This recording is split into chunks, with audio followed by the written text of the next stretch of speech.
오늘 우리에게 주신 하나님 말씀 같이 보십니다. 여호수아 1장 5절부터 9절까지의 말씀입니다. 여러분, 독일 차 브랜드 중에 아우디 차의 특징은 트랜스미션이 콰트로 시스템이라고 합니다. 스페인어로 콰트로가 4라는 뜻이에요. 미국은 땅이 크잖아요. 북부지방으로 가면 북부지방, 미국 땅의 북부지방은 뭐가 많을까요? 차가 많은 게 아니고 눈이 많아요. 이륜과 사륜의 차이가 엄청나게 납니다. 이륜은 쭉 가다가 어느 정도 가면 못 가요. 바퀴가 이제 헛돌아. 근데 사륜은 그냥 팍 차고 올라가요. 우리가 한국에 알려진 사륜구동은 SUV 해가지고 알려져 있죠. SUV가 이제 대표적인 사륜구동. 한국의 이 사륜구동 차가 소개되면서 어떤 사람들이 더 많이 탔냐면 비포장길을 많이 다니거나 아니면 험한 길을 많이 다니는 쪽을 많이 다니는 사람들은 이 사륜구동 차를 선호합니다. 이륜구동에 비해서 사륜구동이 험한데 길이 안 좋은데 비포장도로 경사 있고 아니면 진흙같이 빠지기 쉬운 그런 곳에서도 사륜구동은 힘을 내서 잘 통과하더라 이거예요. 그렇다면 우리 삶의 신앙인들의 삶에 이 사륜구동과 같이 우리의 삶에서도 진흙 같은 웅덩이가 있고 높은 험산 줄령 같은 데가 우리 앞에 펼쳐져 있는데 거기를 올라가다가 지쳐서 아니면 미끄러져서 뒤로 미끄러지는 인생이 아니라 신앙생활 하면서도 그 오르막길을 끝까지 박차고 올라가고 진흙 같은 그런 험한 비포장 같은 불편한 길도 스무스하게 통과할 수 있는 그런 사륜구동을 차를 탄 것 같은 신앙의 삶은 도대체 뭘까? 말씀을 어떻게 하는 거예요? 말씀을 묵상하는 거예요. 자, 보세요. 오늘 본문은 하나님이 여호수아에게 하신 말씀입니다.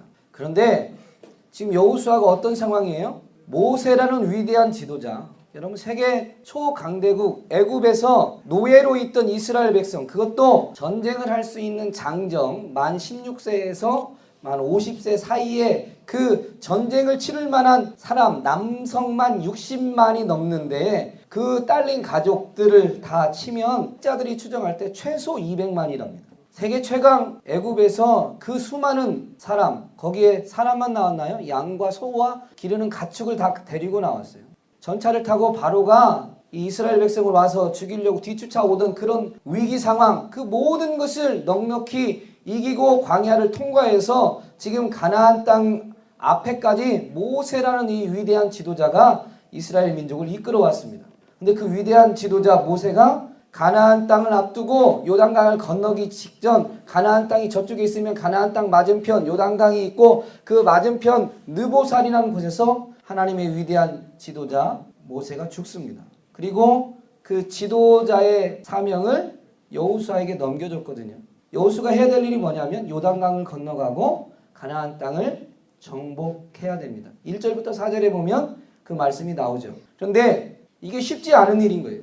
여호수아가 어떤 상황이냐? 두렵고 떨린 상황이죠. 왜냐하면 5절과 9절 사이를 본문 말씀을 읽을 때 보면 너는 두려워하지 말라, 넌 놀라지 말라 이렇게 위로하고 권면하고 있어요. 그러니까 여호수아가 두려움과 떨림 가운데 있는 거죠. 내가 어떻게 잘할 수 있을까? 내가 정말 잘할 수 있을까? 여러분, 우리 1학년들 고등학교 과정 왔는데 내가 잘할 수 있을까? 우리 고3들 남은 1년 내가 잘해서 정말로 내 인생 앞길을 잘 열어갈 수 있을까? 여러분, 근심, 걱정, 염려 그게 좀 지나치면 두려움, 불안이 될 수 있는데 그 상황에서 여러분 어떻게 해야 되냐 이거죠.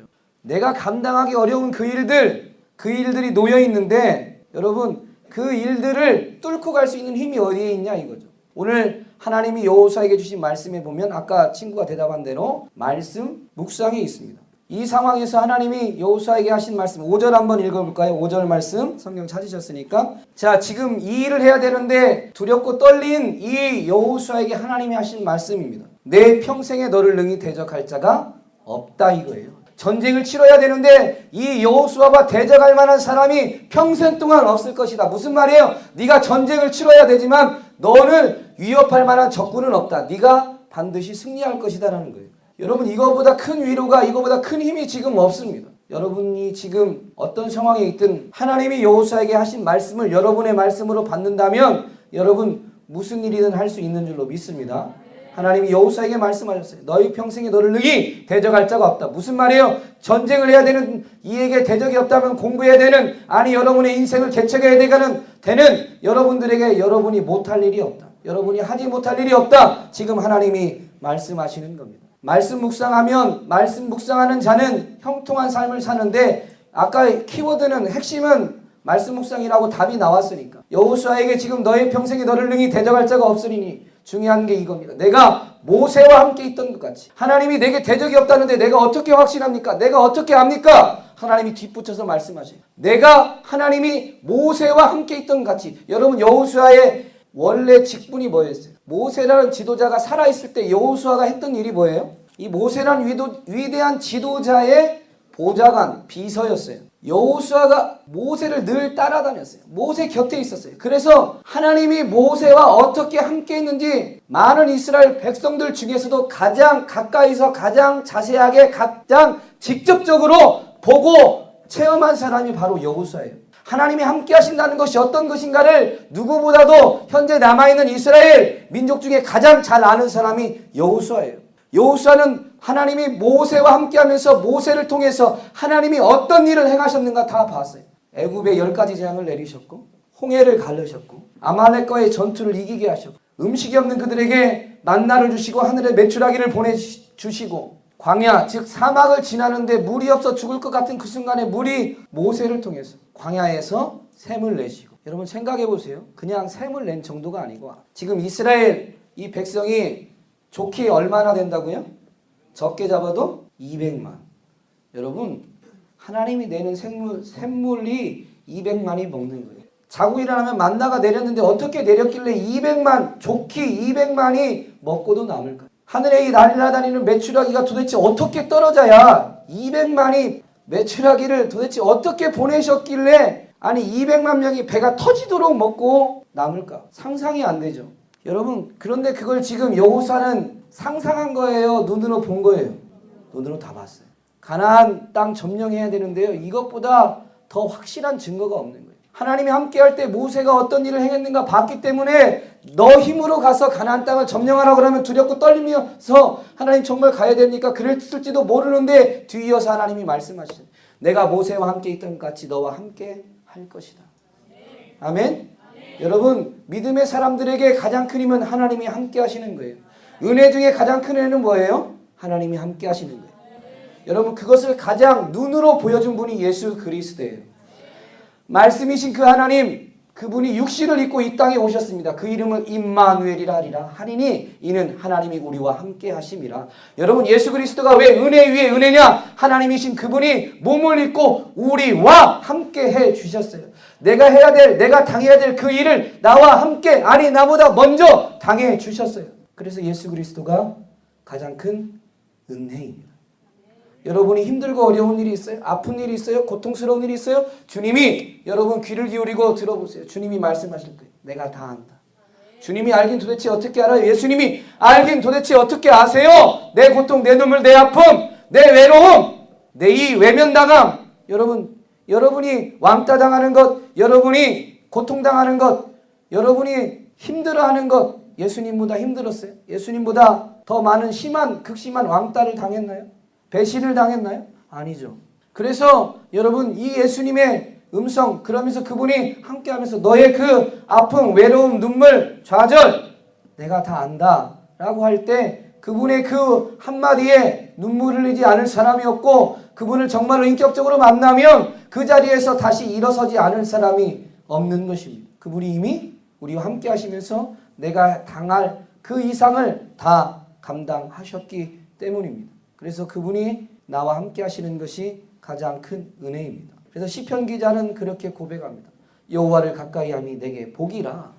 여러분, 돈을 많이 버는 것, 여러분 이 시대 청소년들의 가장 많은 목표입니다. 대부분의 청소년들, 고등학생들의 거의 80%에 육박하는 청소년들의 인생 목표가 부자 되는 거예요. 돈 많이 버는 거예요. 그런데 인생을 많은 부를 누리고 많은 명예를 누렸던 솔로몬이 그게 다 헛되다고 합니다. 그러면서 이 시대의 젊은이들에게 권고하기를, 그 인생을 다 살고 인생을 요약해서 권고하기를 전도서 12장에서 뭐라고 해요? 너는 젊을 때 청년의 때에 너의 창조자 즉 여호와 하나님을 기억하라. 그 하나님을 바로 알고 그 하나님을 만나고 그 하나님 안에 그 하나님과 함께 거하라 이거예요. 시편 기자가 고백한 것처럼 여호와를 가까이 하라 이거예요. 하나님이 가까이 함이 우리 인생의 가장 큰 복이고 힘이고 은혜인 줄로 믿습니다. 여호수아는 하나님이 하신 말씀, 내가 모세와 함께 있던 것 같이 너와 함께 할 것이다. 이 말씀 때문에 그게 다 이해가 됐어요. 아, 하나님이 함께하면 어떤 일을 할 수도 있구나. 하나님이 함께하면 내가 아니라 나와 함께 하신 하나님 때문에 어떤 일을 능히 할 수 있구나. 여러분, 여호수아는 깨닫게 된 겁니다. 그래서 여호수아 2장부터는 이 하나님의 명령, 요단강을 건너고 가나안 땅을 향해 나아가는데 여호수아는 거침이었습니다. 이 부분을 이해하지 못하면 여러분, 우리가 아는 대로 가나안 땅에서 만난 첫 성이 뭐예요? 여리고성이에요. 즉 한 나라의 국경지대에 있는 겁니다. 한 나라의 국경지대에 있는 그 성은 온 힘을 다해 쌓았죠. 마찬가지로 이 여리고성도 가나안 땅에 있는 성 중에 가장 크고 두껍고 견고한 성이었어요. 근데 그 견고한 성을 지금 어떻게 무너뜨려요? 여호수아 5장에 가면 어떻게 무너뜨려요? 그냥 돌아요. 여러분, 이게 이해가 돼요? 하나님이 모세와 함께 하시듯이 나와 함께 하신다는 약속을 받았기 때문에 그렇습니다. 그런데 그걸 어떻게 알아요? 하나님이 모세와 함께 할 때 하나님이 어떤 일들을 행하신다를 여호수아가 선명히 깨달아 알았기 때문에 그렇습니다. 그런데 이 1장에 다시 와서 그렇게 가나안 땅을 정복해야 되는 이 전쟁에 있어서 대적이 없는 삶을 산다는 거예요. 그러면서 7절, 8절에서는 그걸 뭐라고 표현하냐면 그런 삶을, 일들을 뭐라고 표현하냐면 형통하리라 라는 단어로 표현합니다. 여러분, 무슨 일을 만나든지 내가 되고 싶고 내가 하고 싶은 일만 이루어지는 것이 형통이 아니라 무슨 일을 만나든지 형통하는 건데 그건 무슨 말이냐? 전쟁 없는 삶이 아니라 전쟁을 해야 되는데 전쟁마다 이기는 게 형통한 거예요. 문제를 만나는데 문제마다 다 극복하고 넘어서는 게 이기는 거, 형통하는 거예요. 여러분, 이 형통한 은혜가 여러분의 삶의 현장에 있을지어다.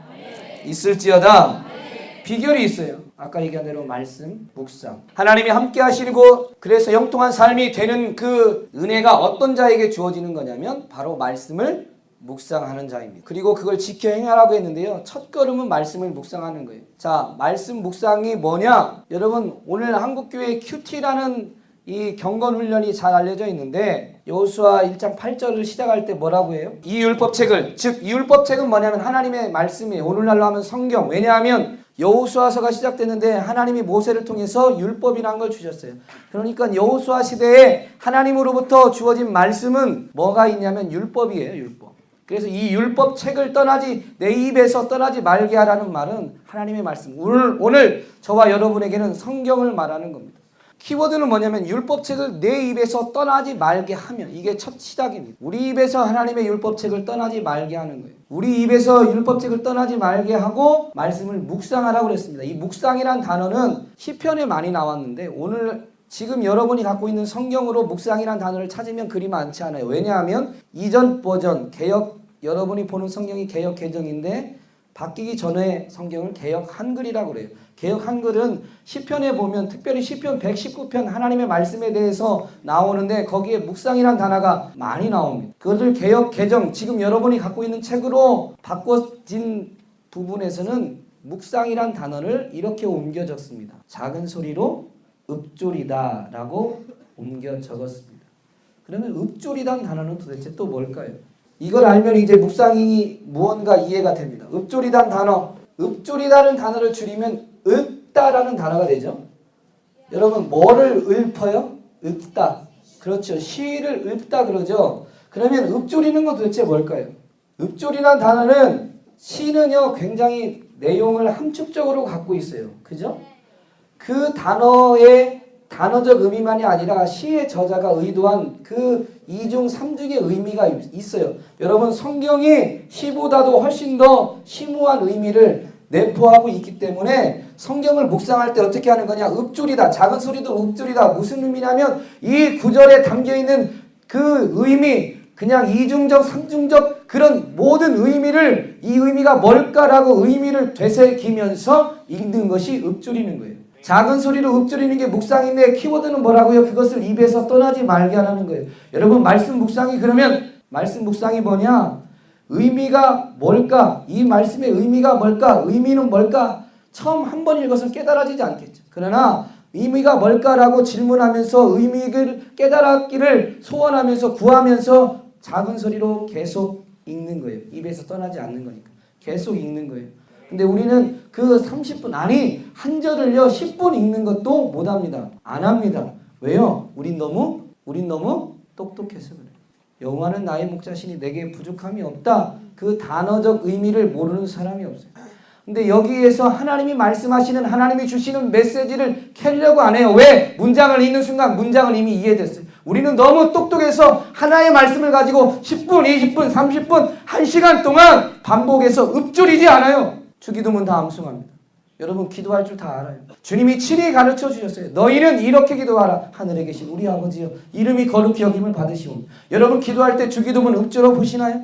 우린 너무 똑똑해서 훨씬 더 좋은 문장으로 기도하려고 합니다. 내 수준에 내가 똑똑한데 여러분 우리의 모든 똑똑하다고 여기는 것 다 내려놔야 돼요. 말씀 묵상은 그냥 하나님 말씀으로 받으면서 묵상하는 거예요. 무슨 말이냐면 작은 소리로 읊조리는 거예요. 언제까지? 하나님의 뜻이 깨달아질 때까지. 아멘? 그것이 10분 될 수도 있고 20분 될 수도 있고 30분 될 수도 있어요.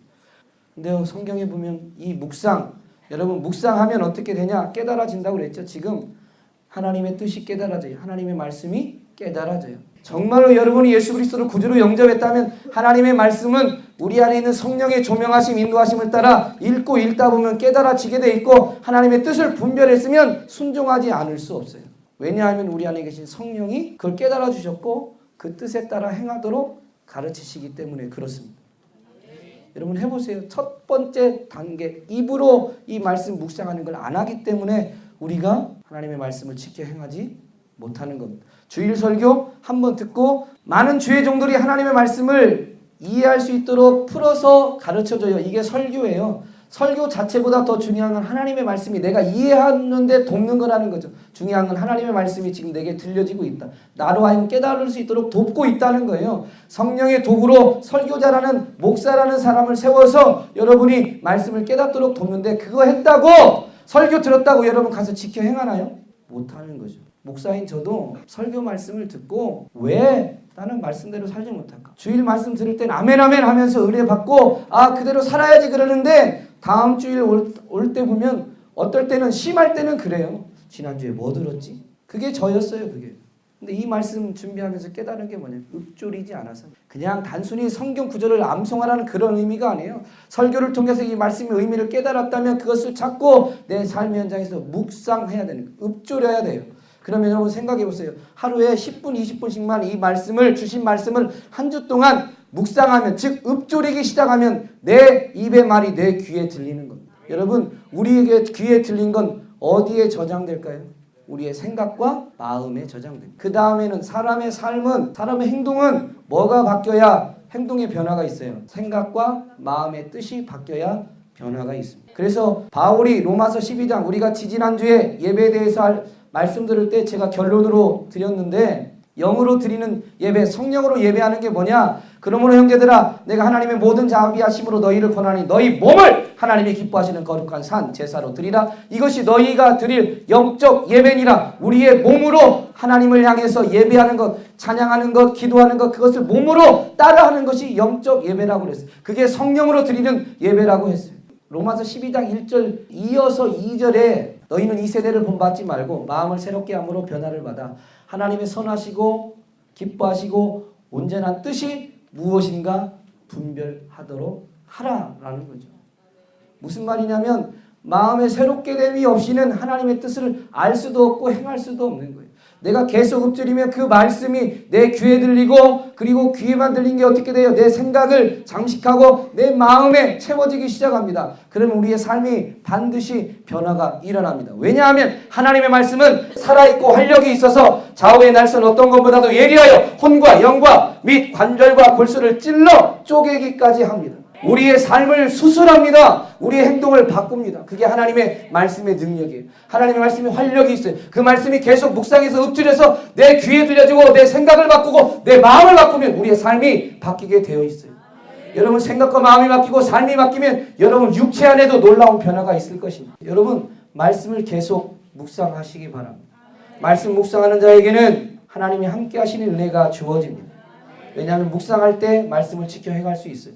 묵상하지도 않는 사람은 어떻게 말씀을 지켜 행해야 합니까? 여기 지금 하나님의 은혜를 경험한 사람들 그런 고민이 있었을 것이라고 분명히 믿습니다. 저도 그런 고민이 있었으니까.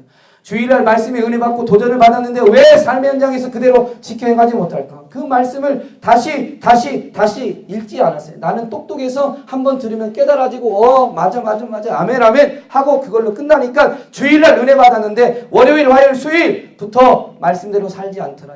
여러분 말씀을 묵상하면 말씀을 지켜 행할 수 있습니다. 왜냐하면 하나님의 말씀이 활력이 있습니다. 능력이 있습니다. 그래서 우리의 생각을 바꾸고 우리의 삶을 바꾸는 것입니다. 그래서 우리는 반드시 말씀을 묵상하면 말씀을 지켜 행하는 삶을 살게 될 것입니다. 말씀을 지켜 행하면 하나님이 약속하셨어요. 네가 형통하게 되리라. 네가 형통하게 되리라. 이것은 그냥 이제 따라온다는 거예요. 내가 형통한 삶을 위해서 말씀을 묵상하는 것이 아니라 하나님의 말씀을 받을 때 기쁨이 있고 행복하고 그 삶이 나를 살리니까 그 말씀이 나를 살리니까 내 삶 현장에서 계속 묵상하다 보면 하나님의 함께 하심의 은혜를 누리고 형통한 복은 따라오게 되는 거예요. 내가 무언가를 해결하려고 하는 것이냐 해결하는 것이 아니라 나와 함께 하시는 그분이 홍해도 갈르시고 내 삶의 홍해도 그분이 갈르시는 거예요. 모세가 갈랐어요? 하나님이 하신 거죠.